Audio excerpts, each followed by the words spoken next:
भगवते वासुदेवाय। अहं हरे तव पादैकमूलो दासानुदासो भवितास्मि भूय।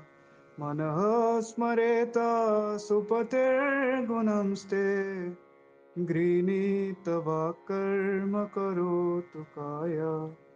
न नाकपृष्ठं न च पारमिष्ठं न सार्वभौमं न रसाधिपत्यम् न योगसिद्धिरपुनर्भुवं वा समञ्जसत्त्वाविरहाय काङ्क्षे।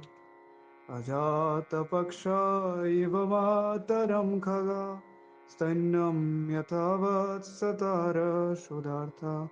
प्रियं प्रियैव विउषितं विषण्णा मनोरविन्दक्ष दिदृक्षते त्वाम्।